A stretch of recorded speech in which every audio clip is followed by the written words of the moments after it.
Hi all, welcome to Physio Exam Buddy. This video is on the regulation of respiration, and this is one of the most important or most frequently repeated essay question, that is regulation of respiration. Respiration, it is regulated by a complex integration of the neural control mechanisms, and they are actually modified by certain chemical control mechanisms as well as certain non-chemical mechanisms. So while answering a question related to regulation of respiration, you have to explain under these three headings, that is neural regulation, chemical regulation as well as non-chemical regulation. In this video, we are covering the neural regulation of respiration. Neural regulation of respiration. We have two types of respiration. That is what we are doing involuntarily or automatically. That is automatic or involuntary type of respiration. And another type of respiration is voluntary respiration, what we are doing during talking, swimming, like that. Okay. So neural control mechanisms include a system for automatic or involuntary control, which is located in the medulla as well as the pons, whereas the system for the voluntary control or voluntary respiration, they are located in the cerebral cortex. First, we will study about the automatic control, then about the voluntary control. This automatic control centers, as discussed earlier, they are mainly located in the medulla as well as pons. Medullary centers include Pre-Bötzinger complex, dorsal respiratory group, commonly known as DRG, and ventral respiratory group, which is also known as VRG. Whereas the Pontine centers include pneumotaxic center as well as the apneustic center. First, about the Pre-Bötzinger complex. The rhythmic inspiration, it is initiated by a small group of pacemaker cells, which is the Pre-Bötzinger complex. You can see here this is the cut section of the medulla, and you can see here the blue color cells. So this is the Pre-Bötzinger complex. Along with the regulation of respiration, neural center, this is the first diagram you are supposed to draw. That is the cut section of the medulla showing the Pre-Bötzinger complex. So they are basically a group of synaptically coupled pacemaker cells that initiate rhythmic respiration. You all know that the pacemaker of the heart, which is the pacemaker of the heart, it is the SA node. So like that, there are certain pacemaker cells which is located in the medulla, which will initiate rhythmic respiration, and it is known as the Pre-Bötzinger complex, and it is located on either side of the medulla between the nucleus ambiguus and the lateral reticular nucleus, and this will discharge rhythmically and produce the rhythmical discharges in the motor neuron controlling the muscles of respiration. Diaphragmatic motor neurons, which is situated in the cervical region of the spine, they control the activity of the diaphragm through the phrenic nerves, whereas the intercostal muscles as well as the other accessory muscles of respiration, they are controlled by the motor neurons, which is located in the thoracic area of the spinal cord. And there are certain muscles of the upper airway which are again innervated by the motor neurons located in the medulla, and they are mainly supplied through the cranial nerves. So when activated, these cranial nerves from the medulla, once they get activated, they will dilate the pharynx as well as the large airways at the initiation of the inspiration. The motor neurons from the hypoglossal nuclei, which innervates the tongue, is also involved in the regulation of the airway resistance. However, the impulses also reach the expiratory muscles from the Pre-Bötzinger complex. And one of the thing which we see in the Pre-Bötzinger complex is the reciprocal innervation. That is, the motor neurons to the expiratory muscles are inhibited when those supplying the inspiratory muscles are activated, and vice versa. That is how we have studied the reciprocal innervation in CNS. The same innervation happens between the inspiratory as well as the expiratory muscles in case of respiratory system also. And the impulses in the descending pathways excite the agonist, whereas inhibit the antagonistic muscles. In addition to this, there are certain opioid receptors are present in the neurons in the Pre-Bötzinger complex. So, one physiological basis question which can ask here is that in the treatment of the pain, we usually use a drug that is the opioids. So, these opioids will come and bind with the opioid receptors which is present in the Pre-Bötzinger complex and causes inhibition of respiration. So, that is why these opioid drugs, they have opioid drugs like morphine and all, they have a side effect of depression of respiration. This can be asked as a physiological basis question. Next center in the medulla, that is the dorsal respiratory group. So this is the again the lateral section of the medulla, and this is the dorsal respiratory group. Here, the basic respiratory rhythm, it is basically generated in this dorsal respiratory group, and it is the one of the center that plays the most fundamental role in the control of the respiration, and most of its neurons are located in the nucleus tractus solitarius. And you know that nucleus tractus solitarius is the termination of which all cranial nerves, that is vagus as well as glossopharyngeal. We have studied along in the blood pressure classes. So, they will transmit the sensory signals from the periphery into the respiratory center. And this DRG or the dorsal respiratory group, they contain inspiratory neurons only. They have no expiratory neurons, and they are active during quiet or normal respiration. So during normal respiration, it is mainly activated with the help of the dorsal respiratory group, and a basic rhythm of the respiration is generated from this dorsal respiratory group, and it includes only I or inspiratory neurons only.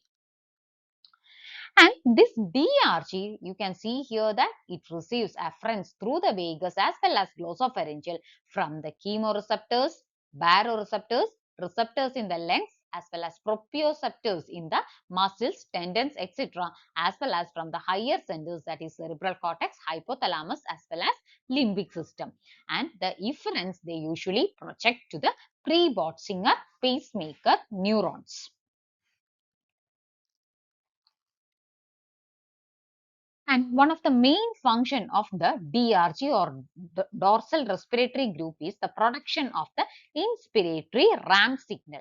That is, it is a nervous signal that is transmitted to the inspiratory muscles, mainly the diaphragm. So what do you mean by this ramp?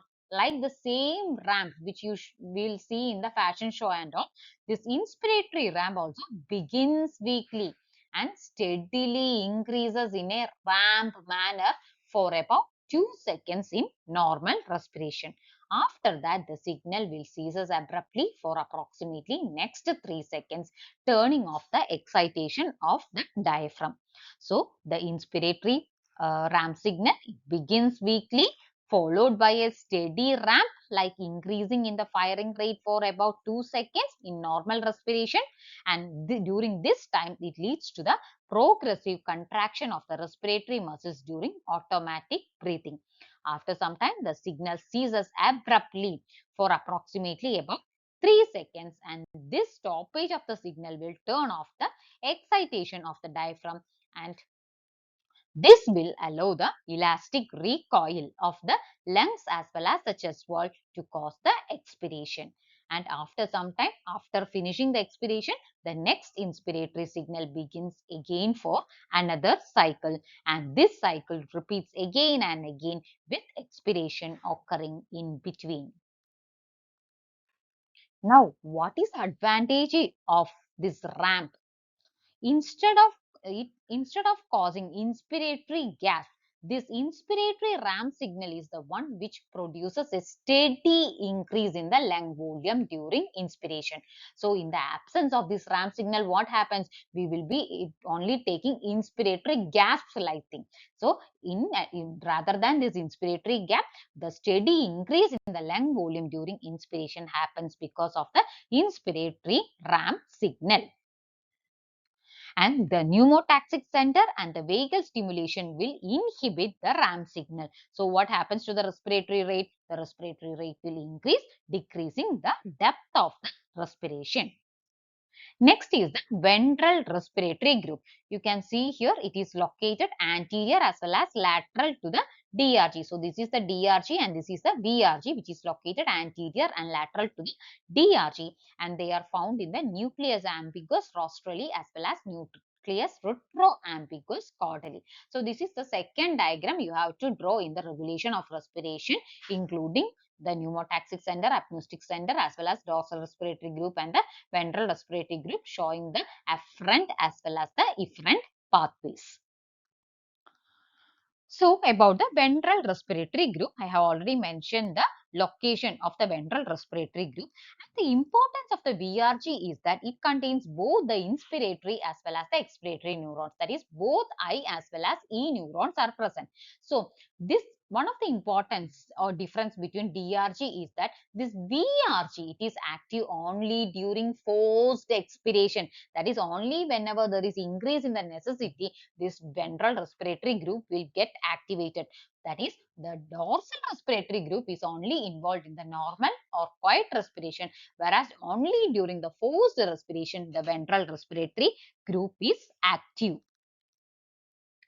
And the increase in the pulmonary ventilation during this forced respiration, it actually causes the spill of the respiratory signals from the DRG to the VRG. And they are especially important to provide the powerful expiratory signals to the abdominal muscles during very heavy expiration. You all know that whether normally the abdominal muscles are active? No, it is only active during the forced expiration. So this VRG, they actually provide the powerful expiratory signals to the abdominal muscles during very heavy expiration. So we have finished with the medullary centers. Now we are moving on to the Pontine center. The first one is the pneumotaxic center. And it is located in the medial parabrachial and the colicar fuse nuclei of the upper pons.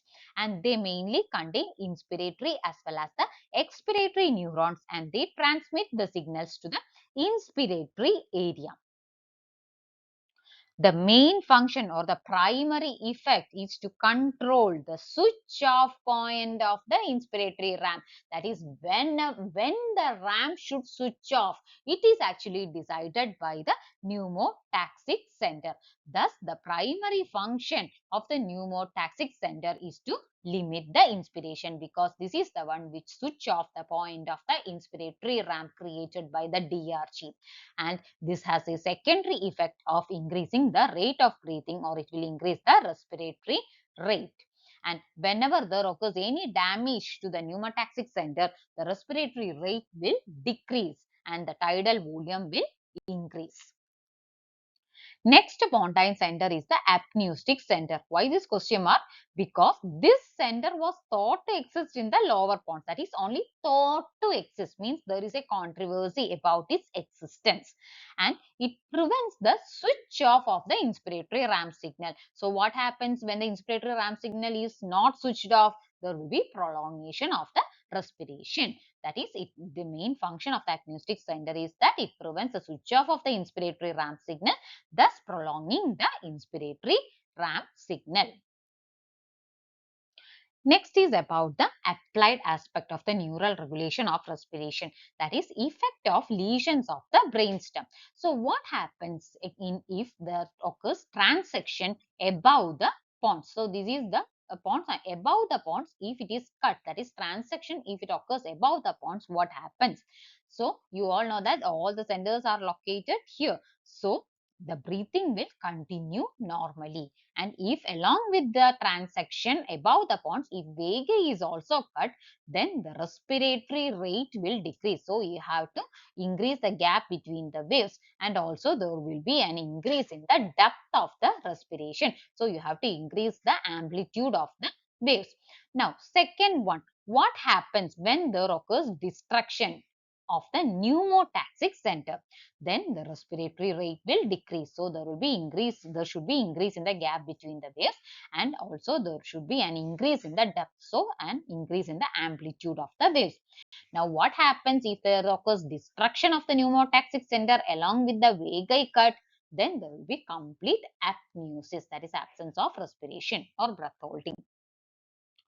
Now, what happens when the transection occurs at the inferior border of the pons? There will be spontaneous respiration can occur, but the respiration will be irregular. And along with it, if the vagi is cut, means what happens? Same thing, that is irregular spontaneous respiration. Then the final thing, that is transection below the medulla, then the respiration will be stopped. So we have finished with the automatic control. Next is about the voluntary control of respiration. The neural activity controlling the voluntary respiration, it basically originates in the motor cortex. So the signals are sent directly into the motor neurons in the spinal cord through our corticospinal tract or the pyramidal tract. And so this voluntary control actually bypasses the control center what we have studied till now in the medulla. And this voluntary control mainly occurs during the activities like talking, singing, swimming, etc. The voluntary control. In case of voluntary control, the motor neurons to the respiratory muscles, they act as the final site of integration of the voluntary as well as the automatic control. Normally, this voluntary control, it actually competes with our automatic control at the level of the spinal motor neurons. And this competition can actually be demonstrated with the help of breath holding. So what happens when you hold your breath? After we can call voluntarily hold our breath for some time, but after some time what happens? The automatic control will overbeat the voluntary control, and the automatic respiration will begin or restart the respiration. Okay, so that is how you can demonstrate the competition between the voluntary control as well as the automatic control.